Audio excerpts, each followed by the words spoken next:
अस्सलाम वालेकुम। दुरूद शरीफ पढ़ना।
कल एक सवाल पूरा किया था और होमवर्क ऐसे कोई नहीं दिया था, लेकिन अच्छे बच्चे उसी सवाल को दोबारा कर लेते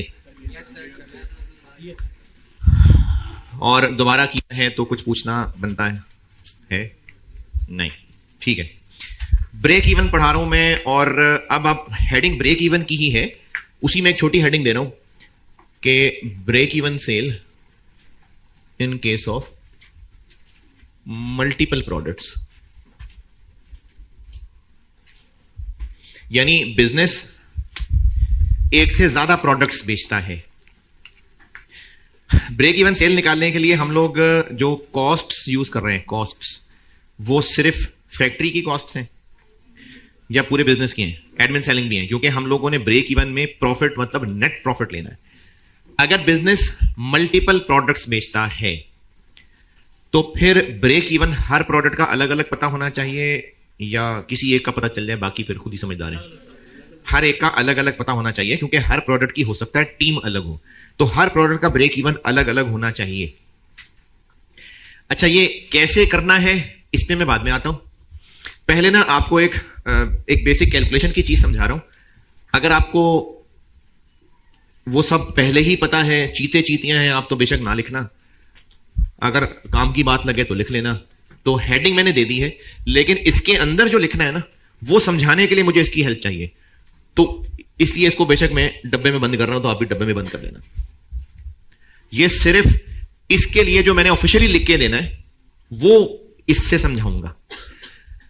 दो मिसालों से बात बताता हूं और फिर इन दोनों मिसालों के बाद ना एक कंक्लूडिंग बात कर लूंगा। एक मिसाल टोटल से, और ये जो मैं बात कर रहा हूं ये आपको इस चैप्टर में भी काम आएगी और आगे डिसीजन मेकिंग में भी काम आएगी। टोटल सेल्स हैं 80,000 यूनिट्स और 60% यूनिट्स की प्राइस 200 रुपए है और 40% यूनिट्स की प्राइस 260 रुपए है।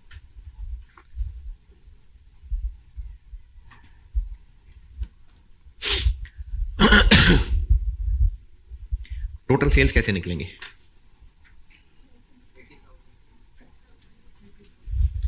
80,000 के 60% यूनिट्स पे 200 रुपए लगा लेंगे और 80,000 यूनिट्स के 40% पे 260 लगा लेंगे।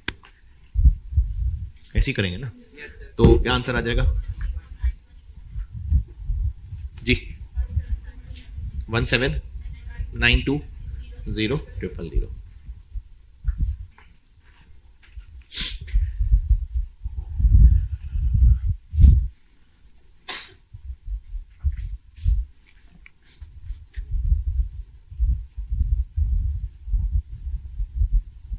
दोबारा बताइए। 79। कुछ यूनिट्स पे एक प्राइस है, कुछ पे एक प्राइस है। अगर इनमें से मैं 80,000 कॉमन ले लूं तो ब्रैकेट के अंदर क्या रह जाएगा? 200 इंटू 60% प्लस 260 इंटू 40%। और अगर इस ब्रैकेट को सॉल्व करें तो क्या बनेगा?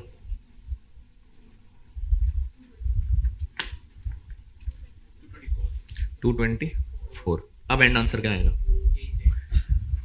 इस पे कोई तकलीफ किसी को बुरा लगा हो? कोई नहीं?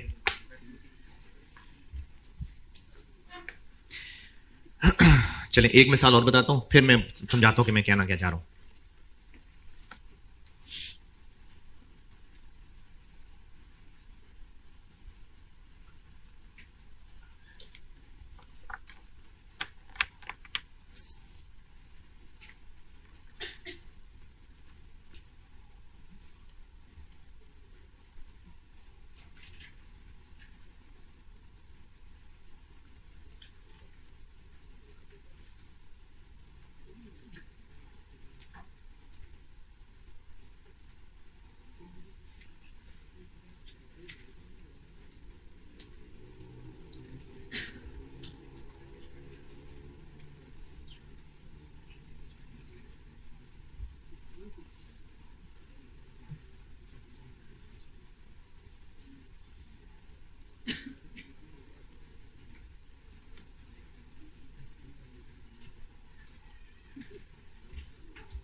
नोटेड। चले इसी डब्बे में आगे चल रहा हूं। Example 2, total labour hours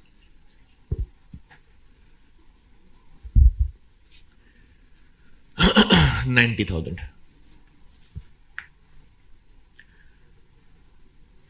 wage rate skilled का 500 और अनस्किल्ड का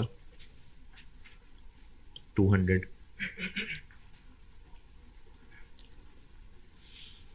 और लेबर आवर्स, जी ये डब्बे के अंदर ही है, ये वही डब्बा चल रहा है।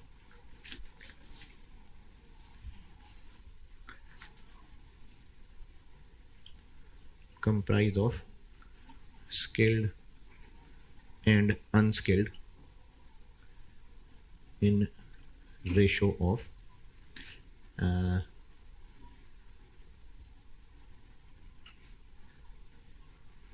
2:3।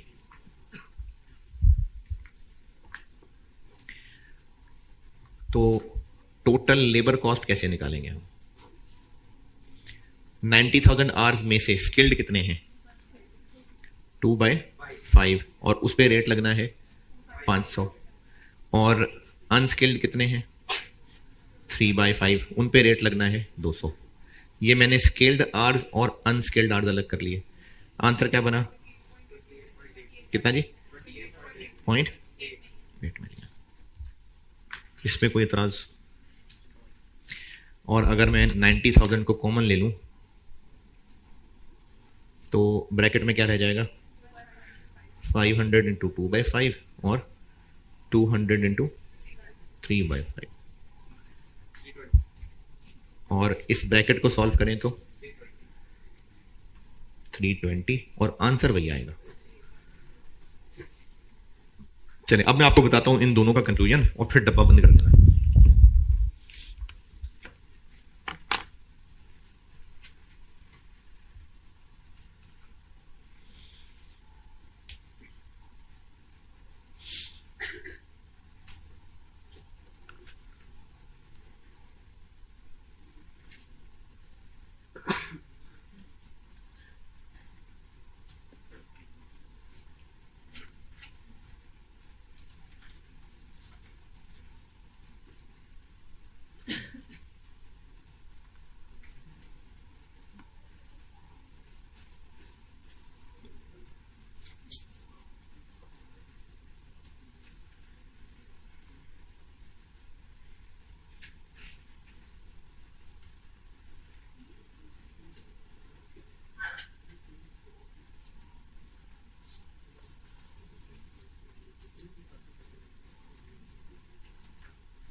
जी दोनों एग्जांपल नोटेड।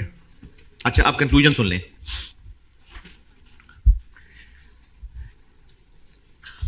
इनमें से कुछ यूनिट्स ये प्राइस है, कुछ पे ये प्राइस है। तो अगर हम अलग अलग प्राइस अलग अलग यूनिट्स पे लगाएं तो ये आंसर है। लेकिन अगर हम 80,000 सब के ऊपर एक प्राइस लगाना चाहें तो 460 लगा दें। 460 क्यों नहीं?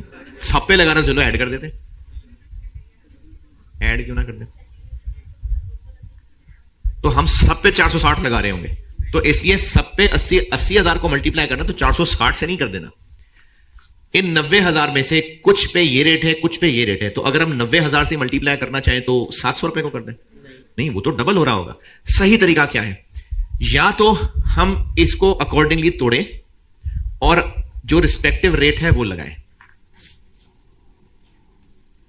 या फिर ये जो ब्रैकेट में बच रहा है ना, ये वेटेड एवरेज हो रहा है। ये वेटेड एवरेज सेल प्राइस है, ये वेटेड एवरेज वेज रेट है। वेटेड एवरेज आवर्स नहीं है। ये मैंने देखें वेटेड एवरेज जिसमें हम लोग रुपीस के साथ साथ वेट्स भी कंसिडर कर रहे होते हैं, वरना एक सादी एवरेज क्या है? 200 प्लस 260 डिवाइड बाय 2। ये सिंपल एवरेज जो कि बकवास एवरेज होती है। सादा एवरेज क्या है? 500 plus 200 divided by 2। Weighted average होती है जिसमें हम इनकी रेशो भी कंसिडर करते हैं। ये काम आप लोग अगर FAR 1 अभी पढ़ रहे हैं तो IS 23 में करके आए हैं। FAR 1 IS 23 उसमें कैपिटलाइजेशन रेट वेटेड एवरेज किया था। सिर्फ इंटरेस्ट रेट्स को ऐड करके नहीं डिवाइड कर देते, उनकी बोरोइंग्स की भी वेटेज लेते हैं। तो ये सेल प्राइस का वेटेड एवरेज है। जिन यूनिट्स पे ये प्राइस, जिन यूनिट्स पे ये प्राइस, ये उनके वेट है ना, तो ये वेटेड एवरेज है। कुछ आवर्स पे ये वेज रेट है, कुछ आवर्स पे ये वेज रेट है, तो ये उन आवर्स की वेटेज है। तो इसका मतलब ये ब्रैकेट वाला काम क्या किया? कंक्लूजन ये है कि अगर टोटल पॉपुलेशन में से कुछ पोर्शन पे एक रेट, कुछ पे दूसरा रेट लगना है, तो हम पोर्शंस अलग अलग करके रिस्पेक्टिव रेट भी लगा सकते हैं और रेट्स का वेटेड एवरेज करके पूरी पॉपुलेशन पे भी लगा सकते हैं। तो फिर ये आप मेरे अल्फाज पकड़ के लिखने की बजाय अपने आप को अपने अल्फाज में लिख के बताएं। हां, दोहरा देता हूं मैं। इससे मैं आपको बस बताना यह चाह रहा हूं कि अगर एक टोटल पॉपुलेशन में से कुछ पोर्शन पे कोई और रेट और कुछ पोर्शन पे कोई और रेट लगना है, चाहे वो सेल प्राइस है, चाहे वो मटेरियल कॉस्ट है, चाहे यूनिट्स की बात हो रही है, चाहे वेज रेट आर्ट्स की बात हो रही है, वो जो कुछ पोर्शन है, चाहे वो परसेंटेज की शक्ल में हो, चाहे किसी रेशो की शक्ल में हो।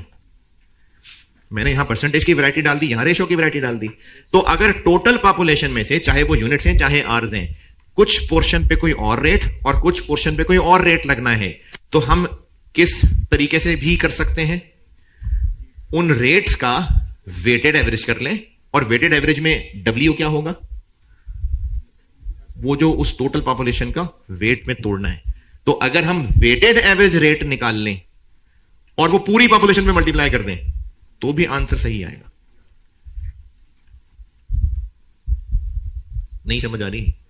तीसरी बार बता देता हूं, बल्कि तीसरी बार मैं आपको सिर्फ ये एग्जांपल्स ही रिपीट कर रहा हूं। टोटल है 80,000, इसमें से कुछ पोर्शन का रेट और कुछ पोर्शन का रेट और है। एक तरीका है उस टोटल के हिस्से करें और रिस्पेक्टिव रेट्स लगाएं। दूसरा तरीका यह है कि रेट्स का ही एवरेज कर लें और वो एवरेज पूरी पॉपुलेशन पे लगा दें तो भी सही है। यही बात मैंने एग्जांपल 2 में भी दिखाई है। बस फर्क सिर्फ आपको मैं ये बताना चाह रहा था कि वो परसेंटेजेस में भी वेट हो सकता है और रेशो में भी हो सकता है, बस ये बताना था। इसलिए 2 मिसालें बताई हैं।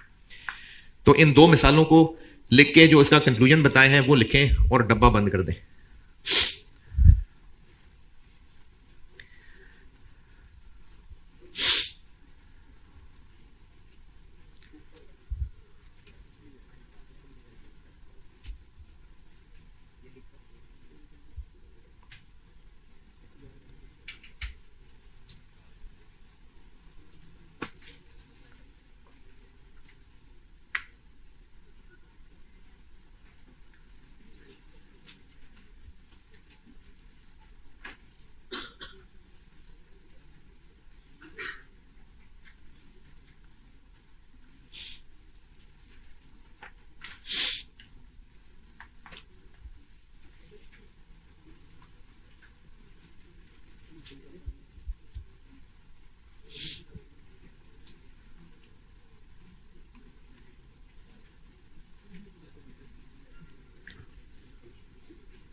है।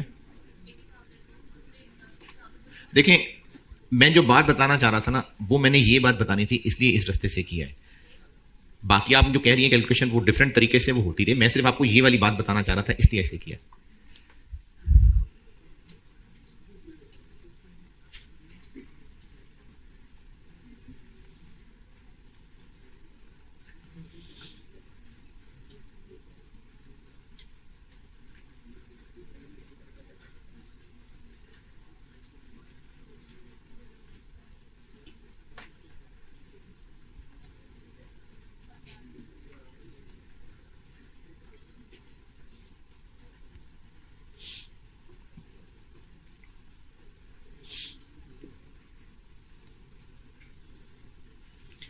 हाँ जी, डब्बा बंद। चले जी, डब्बा बंद। अब वापस आता हूं मैं इस पे।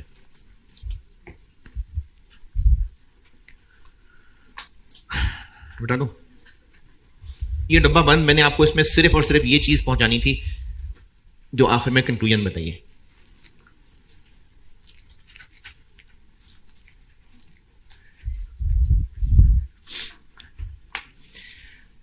अच्छा, एक चीज मैं आपको ना कॉमन सेंस पे छोड़ने लगा था लेकिन दिल में खटका सा हो गया। ये मुझे जरा तसल्ली करनी है, बस आपसे एक बात पूछ रहा हूं।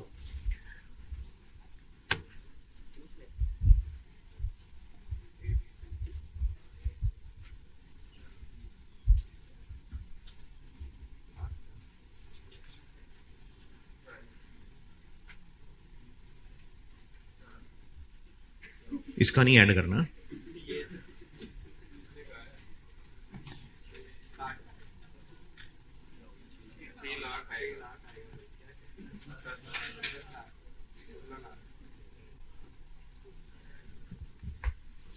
यूनिट्स की आप इसकी रेशो क्या है?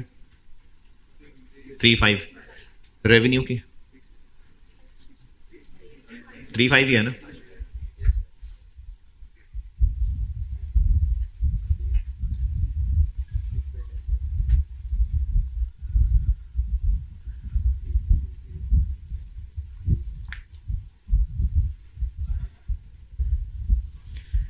यूनिट्स की रेशो है 3:5, लेकिन रेवेन्यू की हो गई अब 1:2। चेंज क्यों हो गई? तो ये बात को बहुत अजीब सी तो नहीं की मैंने? यूनिट्स की रेशो और रेवेन्यू की रेशो तब सेम होगी जब प्राइसेस सेम है।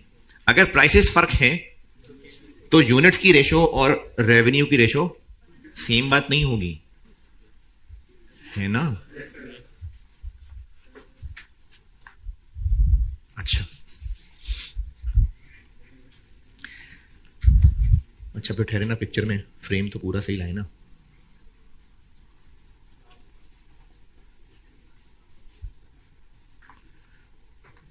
ये और ये डिफरेंट क्यों है? क्योंकि प्राइसेस डिफरेंट है।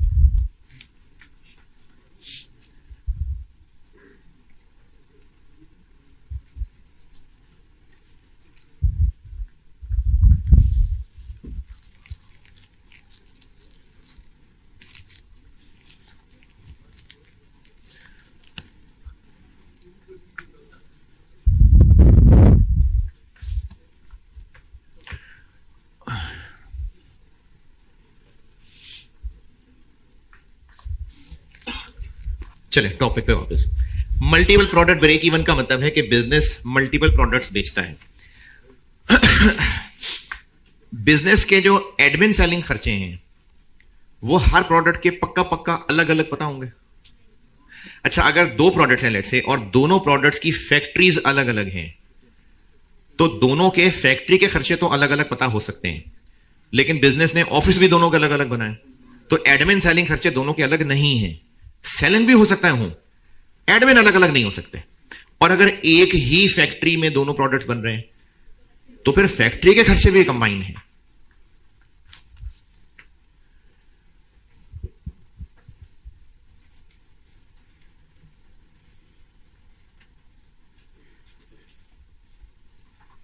ये थोड़ी सी बैकग्राउंड अंग्रेजी में लिख देता हूं, चले।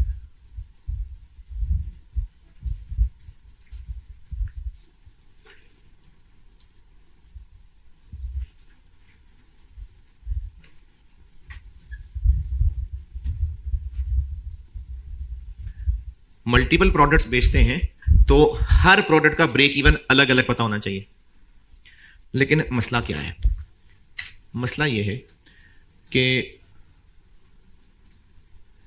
Total fixed costs of business are generally combined, और कंबाइंड से मेरी मुराद है that is not separate for each product। ये मतलब है मेरे कंबाइन से।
यहां तक लिखा?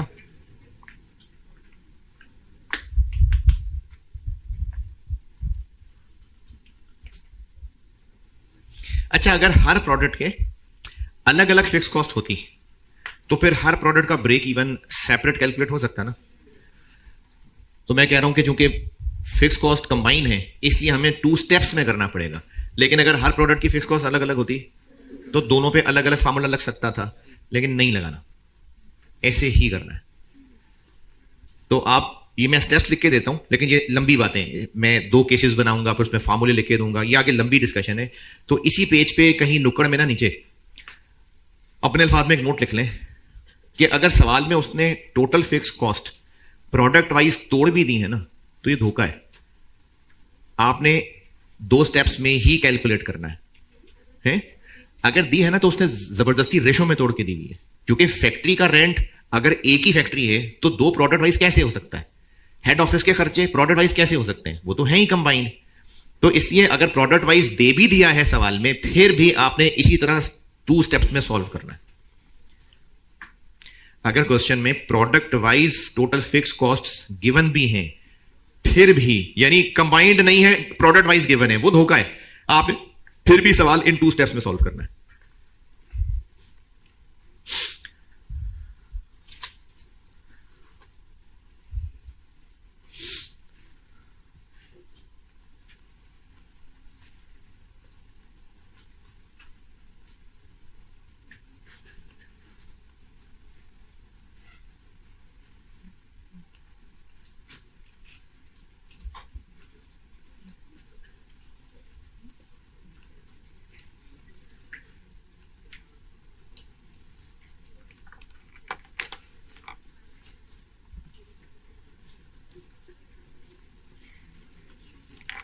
लिख लिया? चलें, अब मैं यहां से आगे चल रहा हूं। अब मैं आपको 2 स्टेप्स बताने लगा। अच्छा, ये जो 2 स्टेप्स है ना, ये मैं 2 केसेस में बांट के बताऊंगा, यानी एक केस 2 स्टेप्स, दूसरा केस फिर 2 स्टेप्स। तो इसी से आगे एक केस में बना लेता हूं। अभी जो पहले बात की थी वो दोबारा कर रहा हूं। अगर सेल प्राइसेस डिफरेंट हैं, जो कि डिफरेंट ही होती होंगी, प्रोडक्ट्स जो अलग हैं, तो यूनिट्स की रेशो और रेवेन्यू की रेशो अलग अलग होगी। Yes sir. है ना? Yes sir.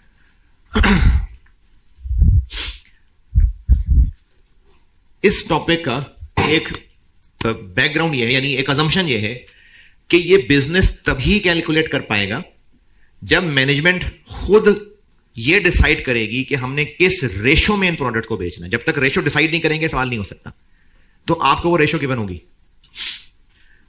ये टॉपिक सॉल्व नहीं हो सकता जब तक उन प्रोडक्ट्स को किस रेशो में बेचना है ये मैनेजमेंट ने तय ना किया हो। तो ये आपको सवाल में गिवन होगी। अब 2 केसेस ये हैं कि आपको जो सवाल में रेशो गिवन है वो यूनिट्स की रेशो है।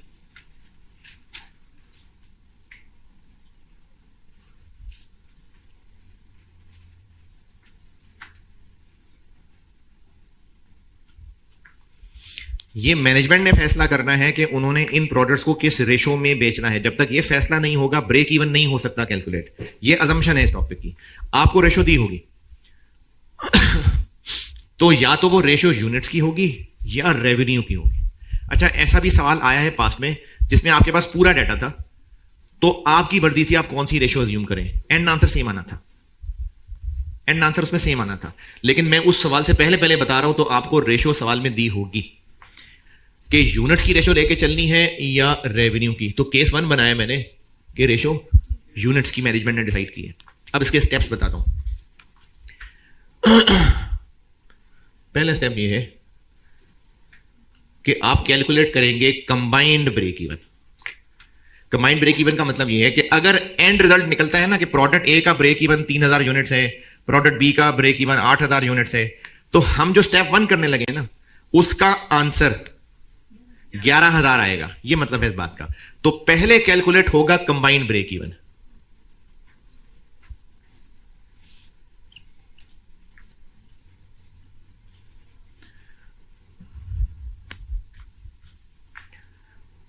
अच्छा, ब्रेक इवन के फार्मूले हैं 2, पर कल सीखे हैं परसों।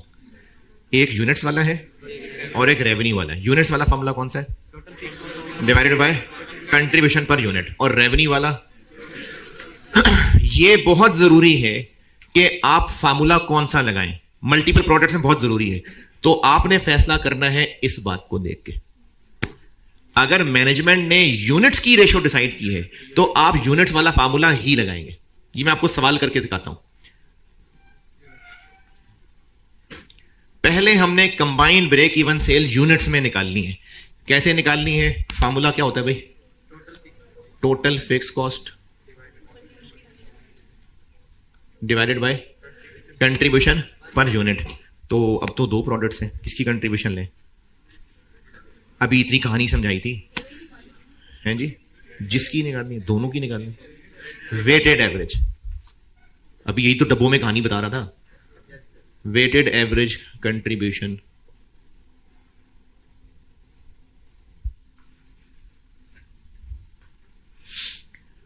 अगर ये बात दिल को नहीं लगी तो मैं इसको सॉल्व करके ना, वो जो भी डब्बों में बात समझा रहा था वो दोबारा जस्टिफाई कर दूंगा। Weighted average contribution per unit, इसका आंसर आ जाएगा कंबाइंड ब्रेक इवन यूनिट्स में। लेकिन हमें कंबाइंड तो नहीं, हमें तो प्रोडक्ट वाइज चाहिए। तो स्टेप 2 ये होगा,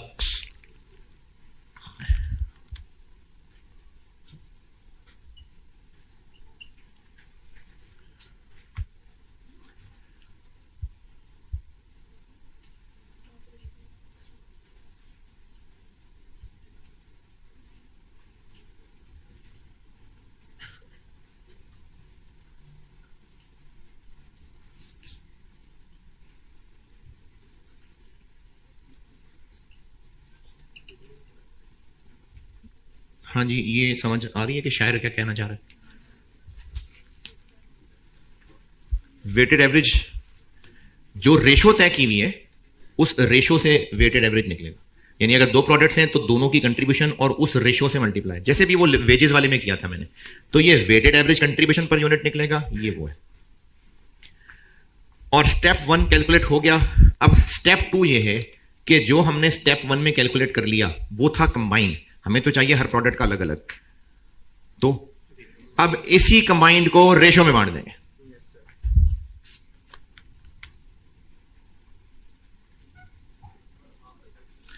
क्या जी? ये था ना, ये कैसे निकालना है वो बताया।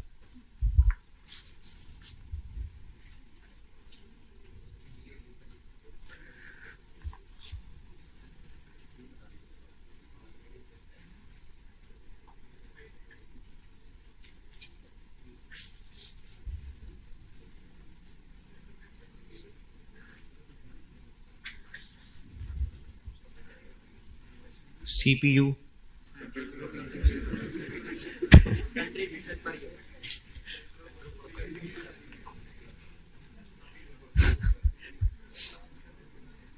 मैंने जब राइज में होता था तो वो घर में कंप्यूटर था तो उसका सीपीयू में खराब हो गई। तो मैंने आईटी वाले को कहा, मैंने कहा यार वो कंप्यूटर में घर में मसला है कोई, तो मैं ना वो डब्बा उठा के आपको ला दूंगा। कहता सर उसको ना सीपीयू कहते हैं। तो मुझे पता है सीपीयू कहते हैं। तो ये सीपीयू क्या लिखा मैंने? प्रोडक्ट वाइज ब्रेक इवन कैसे निकालें? जो ऊपर टोटल निकाल लिया उसको उसी रेशो में डिवाइड कर देंगे।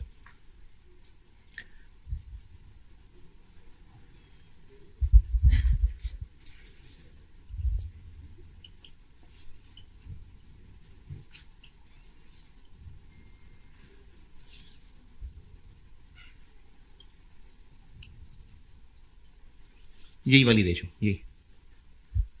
यही जो वेटेड एवरेज के लिए रेशो इस्तेमाल की है, इसी रेशो में इसको बांट देंगे।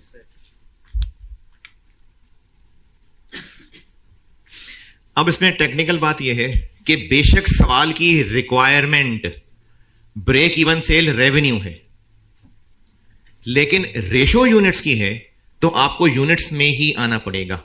और एक बार यूनिट्स में आ गए फिर रेवेन्यू तक पहुंच सकते हैं। तो इसलिए सवाल की रिक्वायरमेंट चाहे ब्रेक इवन सेल रेवेन्यू पूछी है चाहे यूनिट्स पूछी है, अगर रेशो यूनिट्स की डिसाइड की है तो यूनिट्स वाला फार्मूला ही लगेगा। ये हो गया एक केस।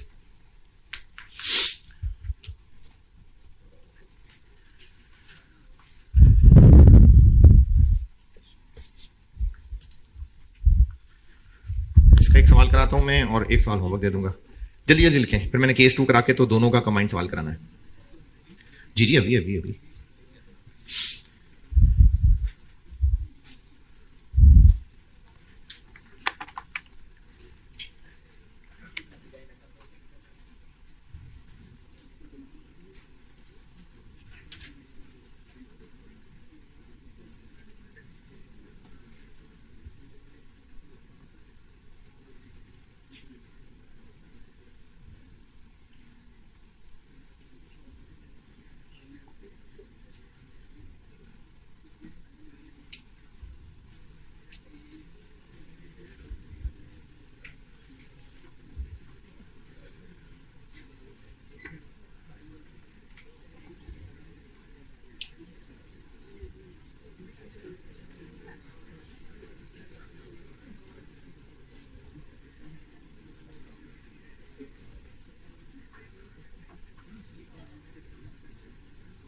जल्दी जल्दी।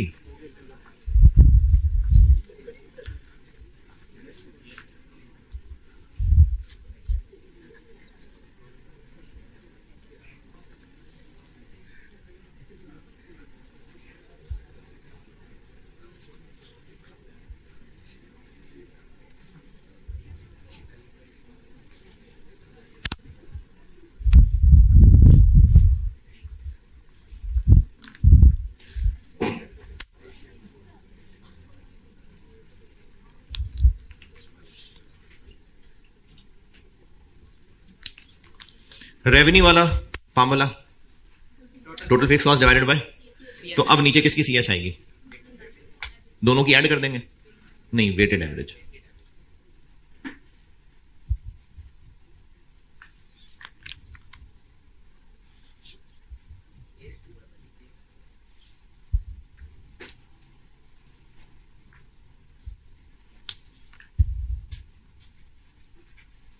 चले, ये केस 2 हो गया। जल्दी से नोट करें और सवाल लिखें।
इतनी देर लगा दी लिखने में।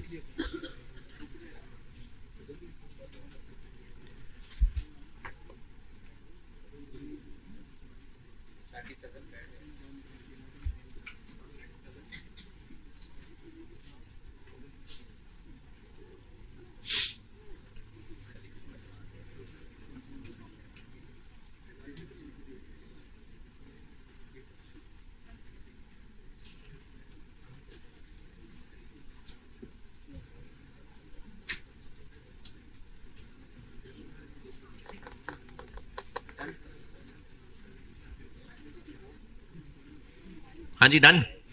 चले सवाल लिखें।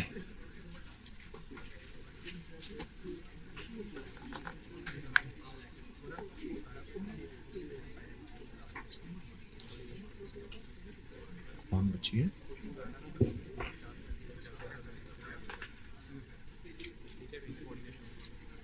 तो अभी फौरन बुला रहे हैं इसको, उनको बताया नहीं क्लास है। पहले उस रूम में पूछ लो।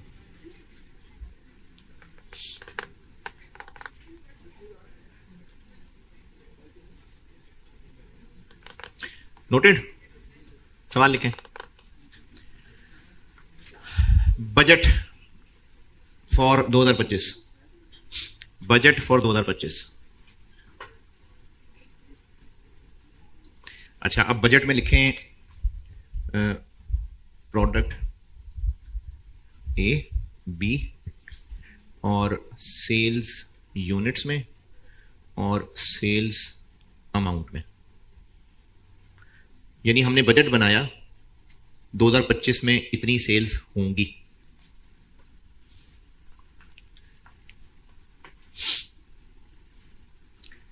रेवेन्यू लिखें ये 4800,000, 4.8 मिलियन और 7.2 मिलियन।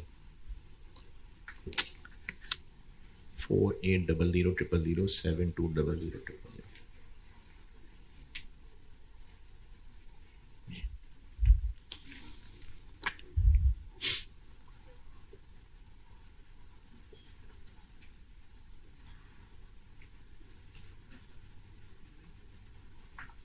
और यूनिट्स में लिखें 60,000 और 180,000।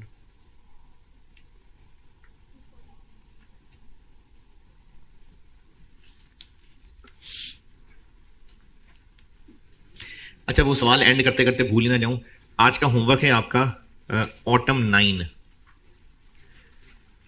ऑटम 2009। ये वो ऑल रिमेनिंग आर वेरिएबल जिस तरह कल नहीं किया था, उसी से मिलता जुलता एक सवाल है। उसमें ऑल रिमेनिंग आर फिक्स्ड इस तरह करके वर्डिंग चेंज है।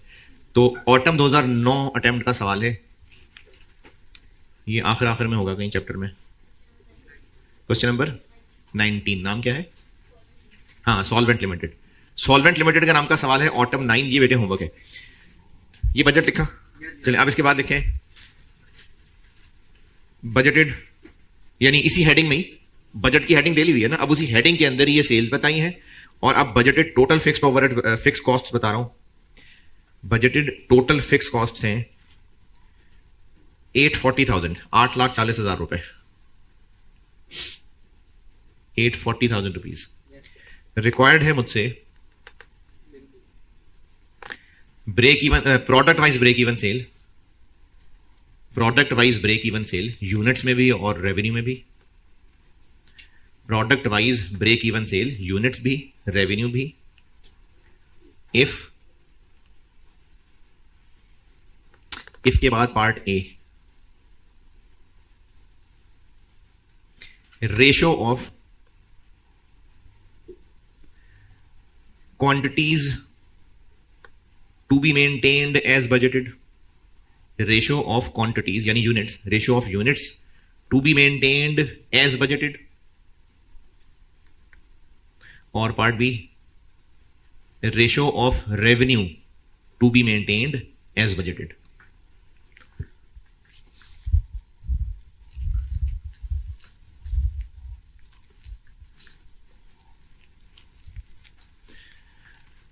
पहले यूनिट्स वाला पार्ट करता हूं।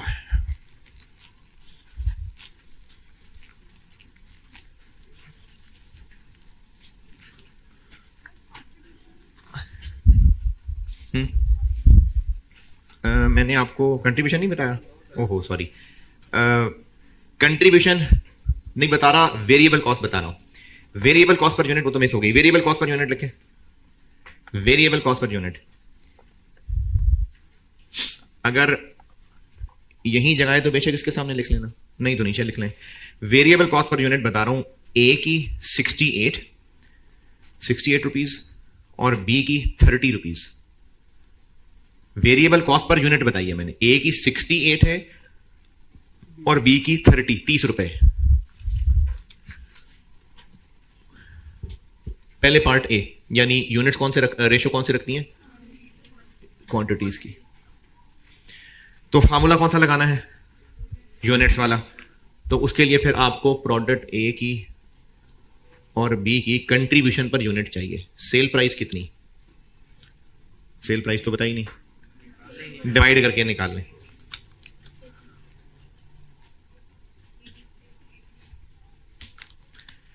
$80 और 40 और वेरिएबल कॉस्ट 68 और 30, तो ये हो गया 12 और 10। कंट्रीब्यूशन पर यूनिट हो गया 12 और 10।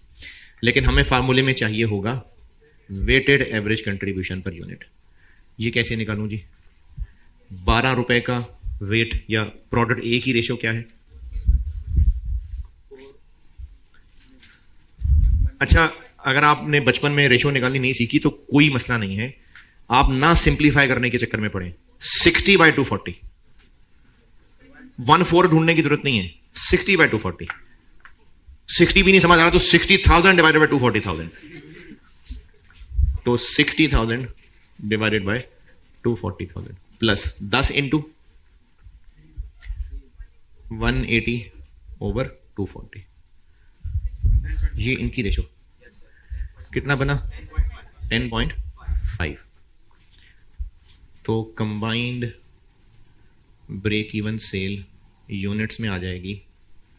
Total fix cost 840,000 divided by 10.5, 80,000 units.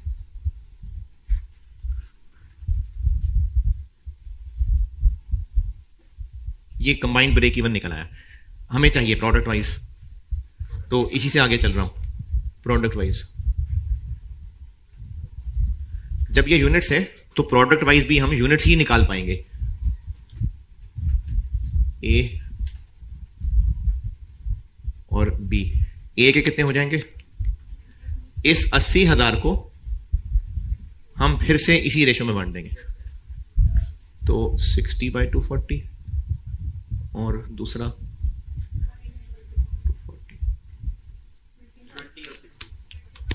20,000 और 60,000। लेकिन मैंने सवाल में यूनिट्स और रेवेन्यू दोनों पूछे हैं, तो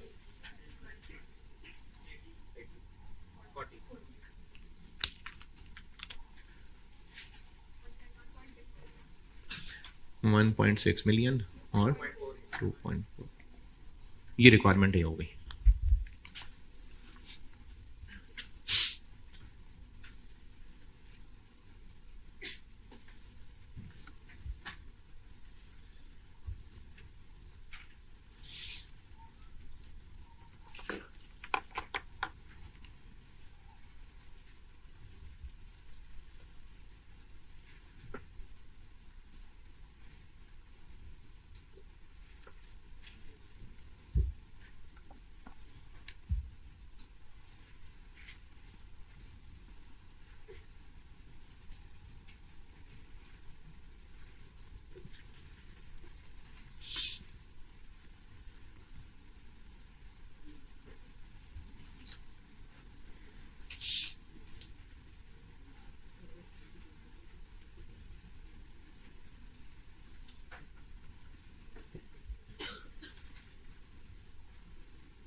अच्छा, वो पहले भी तो इंशाल्लाह आगे भी इंशाल्लाह चलती रहेगी, पहले भी कर ही रहा हूँ मुख्तलिफ जो बयान वगैरह रखवाता था।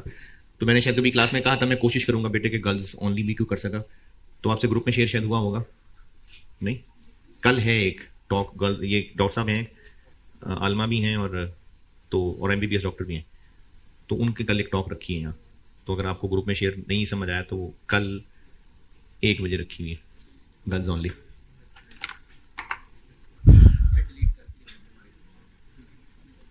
पार्ट ए,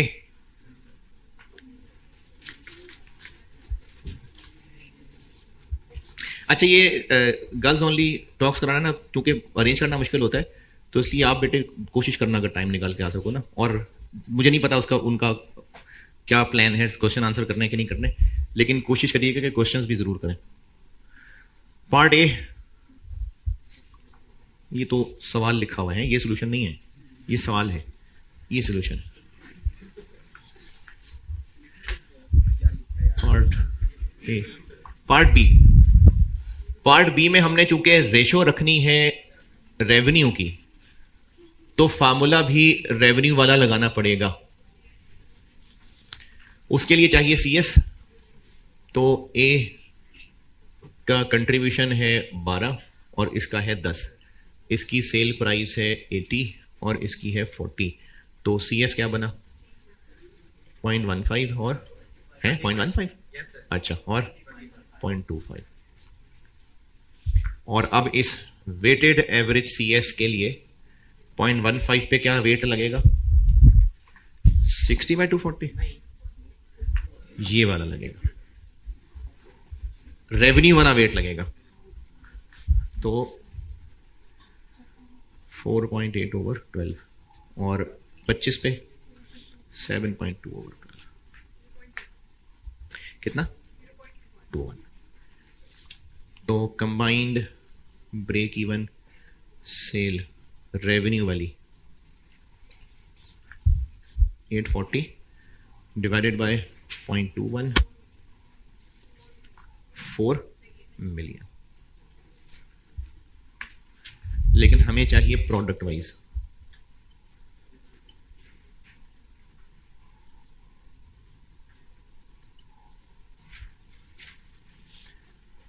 ए कितना और बी कितना?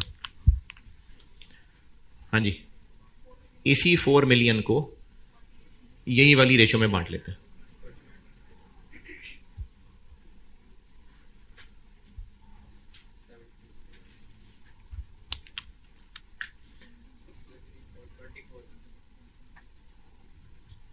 लेकिन मैंने तो यूनिट भी पूछा है, तो प्राइस से डिवाइड कर देते हैं।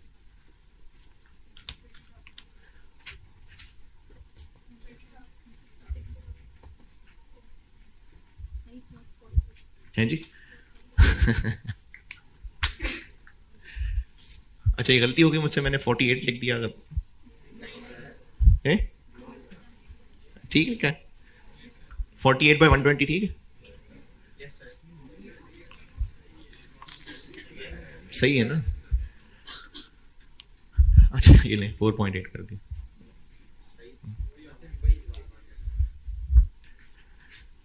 अच्छा, ये और ये सेम आंसर क्यों है? प्राइस सेम है क्योंकि मैंने सेम डाटा से 2 सवाल बनाए हैं।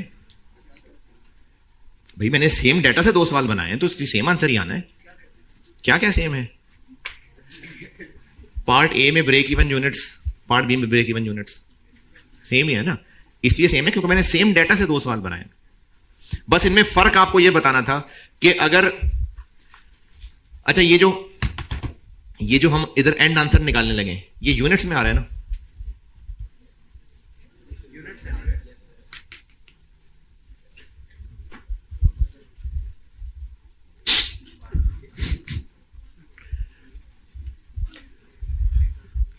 अच्छा, ये टाइम तो ऊपर हो गया। उई, हाँ, कोई बात नहीं।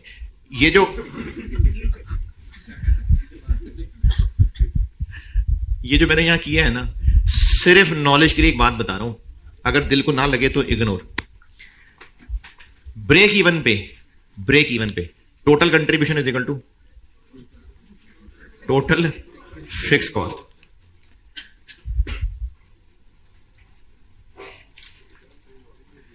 अगर टोटल ब्रेक यानी कंबाइंड ब्रेक इवन यूनिट्स को मैं सीएस रेशियो से मल्टीप्लाई कर दूं तो टोटल कंट्रीब्यूशन आ जाएगा। है, यूनिट्स को सीएस रेशियो से मल्टीप्लाई करूं कि कंट्रीब्यूशन पर यूनिट से करूं? यूनिट्स लिखे हुए हैं, अगर मैंने कंट्रीब्यूशन अमाउंट तक पहुंचना है तो ये सही लिखा मैंने, या कंट्रीब्यूशन पर यूनिट से मल्टीप्लाई करूं? मैं यूनिट्स को सीएस रेशियो से मल्टीप्लाई कर दूं तो ये रुपीस आ जाएंगे। फिर रेवेन्यू से यूनिट्स को कंट्रीब्यूशन पर यूनिट से मल्टीप्लाई करूंगा तो ये अमाउंट आएगी ना? कि नहीं? और अगर ये ब्रेक इवन है तो टोटल कंट्रीब्यूशन 8,40,000 ही आएगा। कौन सा 8,40,000? अगर ये ब्रेक इवन है तो total contribution total fix cost के बराबर ही आएगा ना?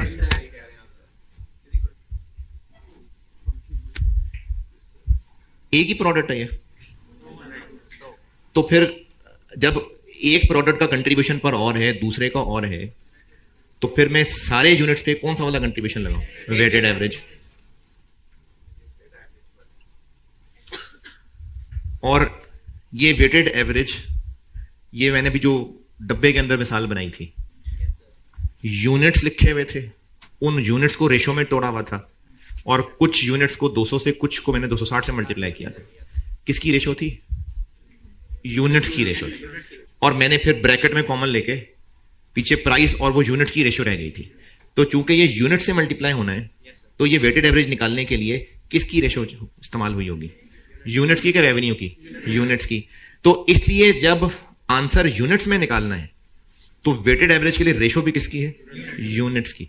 तो इसलिए वेटेड एवरेज यूनिट्स वाले फार्मूले में पता नहीं क्या बोले जा रहे, अगर कंट्रीब्यूशन पर यूनिट का वेटेड एवरेज करना है तो रेशियो कौन सी लेनी है? यूनिट्स की।